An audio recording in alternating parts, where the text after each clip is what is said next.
Salut les stratoniens, salut à tous, j'espère que vous allez bien. On est parti aujourd'hui pour une nouvelle vidéo ce matin sur le Bitcoin. Je pense que ça vaut la peine, on a fait une super clôture. Bref, je vais vous expliquer tout ça, mais on a notre boss qui est confirmé, donc c'est quelque chose de très bien. On ira voir aussi l'Ethereum, le BNB, on ira voir le Total 3, Total 2 et Total 1, le SP500 qui a bien rebondi, l'indice du dollar, et puis ça sera tout pour cette vidéo. J'espère que ça vous plaira, on ira voir bien évidemment les liquidations qui sont super importantes. J'espère que ça vous plaira, je vous souhaite à tous une excellente vidéo, on est tout de suite parti. Crypto, million. Crypto, million. Crypto, million. Commençons ici directement par ces liquidations. Donc on a vraiment un gros pic vers la zone des 17 500. Ça correspond en fait à un retour et un retest du bas du range. Donc c'est quelque chose à ne pas négliger. C'est quelque chose qu'on peut largement faire comme ne pas faire. Mais voilà, c'est un gros retour dans cette zone-là. Ça vaudrait la peine. En tout cas, si on y revient, ça sera cet moment-là qu'il faudra rentrer. En tout cas, si vraiment on a la chance d'un retour dans ces zones-là, après une vraie confirmation. Vu qu'on a eu une vraie confirmation ici, notre boss est validé. Vous voyez qu'on a fait une jolie clôture, donc en daily au-dessus de ça. Donc ça, c'est quelque chose de très propre. Ça veut dire qu'en fait, ici, on a notre inversion structure, COS et boss. Maintenant, ce qu'il faut, c'est un retour dans les zones d'OTE, un retour, pourquoi pas un retest de ces anciens sommets, chercher toutes les zones de fair value gap, etc. pour vraiment avoir quelque chose de super simple pour pouvoir partir. Ça serait vraiment monstrueux. Après, c'est pas quelque chose qu'on a fait en 2018, non, en 2019. On a juste pumpé sans s'arrêter. Jamais eu de retest. On a eu un retest beaucoup plus tard avec le crash du Covid. Donc, à prendre en compte qu'on n'est pas obligé. Un retour dans cette zone-là, c'est vraiment pas du tout nécessaire. Mais ça serait vraiment extrêmement propre pour le BTC. Maintenant, juste, on va passer aussi sur le coin analyse pour qu'on puisse voir un petit peu cette fameuse open interest. Donc, en gros, ici, ce qu'on voit, c'est qu'à chaque fois qu'on a un méga pump, on a l'open interest qui chute. Donc là, on monte gentiment. Donc là, on s'est même resté à plat. On monte en escalier et on descend en ascenseur, boum boum. Donc là, de nouveau, on a eu des grosses liquidations à chaque fois qu'on a eu un pump. Donc en fait, il y a énormément de gens qui continuent à shorter ce BTC et qui se font à chaque fois rect. C'est exactement ce qu'on voit ici. Comment on peut savoir que c'était des shorts qui rentraient? En fait, on avait ici les funding qui descendaient, l'open interest qui monte, donc ça c'est des shorts qui rentrent, et puis ici on voit bien un boom boom, donc ces deux dernières hausses qui ont vraiment rect les gens. Donc c'est clair qu'on fait à la chasse au stop loss des shorters. Donc là vraiment, à mon avis, ils sont rect depuis un petit moment. À chaque fois qu'on a un petit pump, bam, chaque fois qu'on a un petit pump, bam. Et puis celui-là, il a fait extrêmement mal. Alors regardez-moi ça, cette grosse chute. Alors qu'ici, on a le spot qui est acheté. Donc vraiment, on a vraiment liquidé des gens qui étaient en train de short en levier. Donc pourquoi pas, c'est plutôt une bonne chose de liquider ces shorts. Vraiment, pour moi, on est sur un gros short squeeze. Ça prend du temps. On est sur quelque chose de plutôt propre. Maintenant, sur ce BTC, ce qui est assez intéressant, c'est qu'on n'a toujours pas comblé le gap des CME. Donc ici, on a un gap des CME qui est ouvert. On en a un autre ici.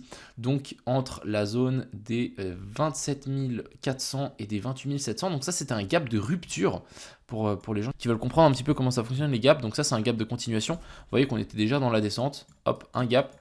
Et ensuite, on continue. Donc souvent, ces gaps-là sont souvent des gaps qui vont être comblés.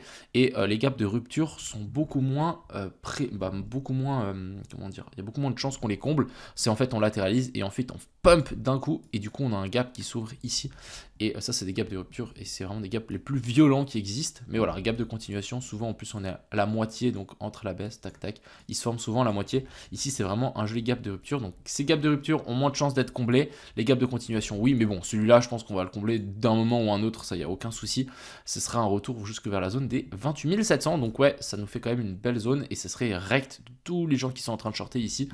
On règle tout ça et ensuite après pourquoi pas corriger.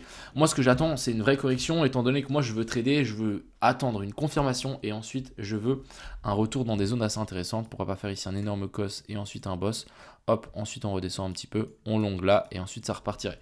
Ça, ce serait vraiment l'optimal. Après je sais que il y a peu de chances qu'on ait ça et que le Bitcoin en fait à chaque fois quand il pump ou quand il dump, en fait il attend personne. Le train il est parti, il va pas venir vous rechercher.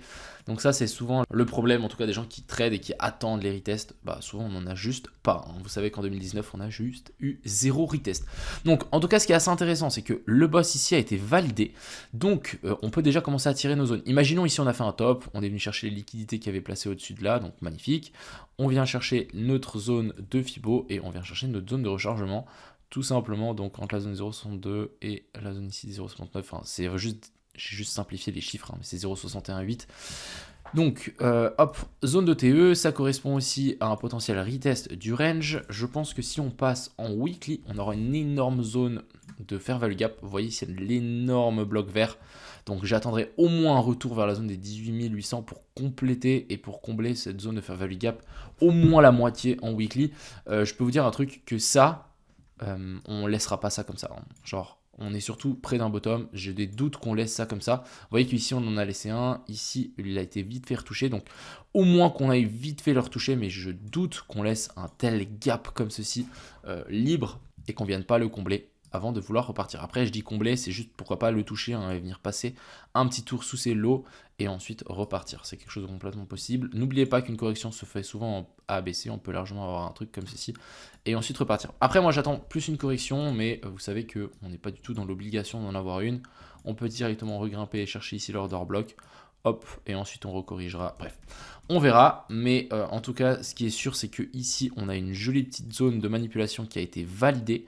On a cassé et juste énorme pump droit derrière. Du côté de l'Ethereum, je pense qu'il n'a pas énormément pumpé comparé au BTC. Donc je pense qu'ici, l'Ethereum, on a encore un petit peu de marge à faire. On n'a toujours pas réussi à casser ce sommet-là. Donc je pense qu'à partir du moment où on va le casser, on viendra directement chercher ça. Donc je pense qu'il y a peut-être un petit trade à prendre ici. Un petit long. Donc je veux juste voir combien il y a de pourcents entre ici et ici. Il y a quand même 10%. Donc je pense que ça peut valoir la peine. Mais un retour tapé dans cette zone-là, ça serait déjà très très bien. Encore une fois, ici l'Ethereum est beaucoup moins bullish que le BTC. On n'a toujours pas de clôture au-dessus de ça.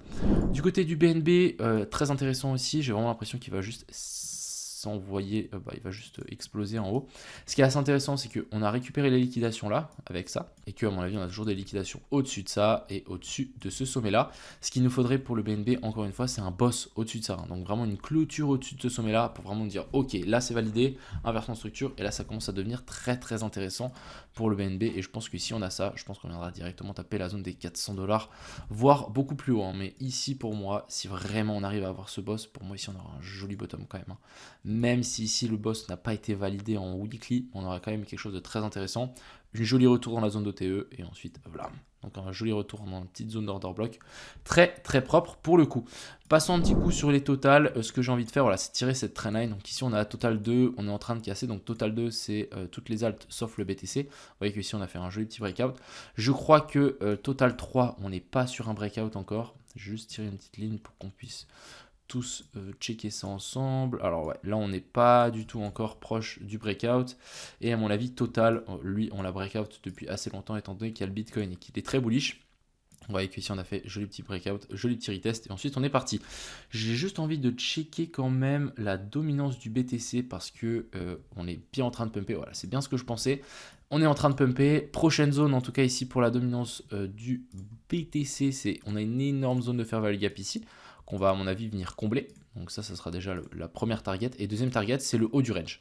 Ce qu'il nous faudrait maintenant, c'est pourquoi pas passer au-dessus de ce haut du range, faire une petite manipulation au-dessus de ça, et ensuite au partir du moment où on réintègre, là ça sera un moment de all-in sur les alts, parce qu'on peut largement redescendre beaucoup plus bas pour les alts, et ça serait très bien si on a une petite manipulation au-dessus de ce range. Donc ça c'est vraiment quelque chose à surveiller, c'est quelque chose que je vais regarder, parce que dès qu'on voit que ça va s'affaiblir, ou dès qu'on voit qu'on a un potentiel top qui se met ici, ça veut dire que ça sera le moment de rentrer sur les alts, et ça sera le moment où les alts vont exploser comparé au BTC. Parlons du SP500 qui a fait un magnifique pullback sur notre zone pivot. Hein. Je vous avais dit que c'était pas gagné encore. On a une magnifique zone pivot, on a fait résistance, support, bref, une grosse zone pivot. Et là, on est de nouveau venu faire support. Donc maintenant, à voir, est-ce que, là ça va être difficile, là, mais franchement ça va être complexe.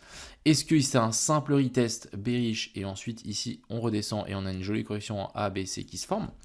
Ou est-ce que ici on est juste en train de venir, on a récupéré les liquidités là, ici les boules tiennent ce plus bas là et ici on pète tout vers le haut.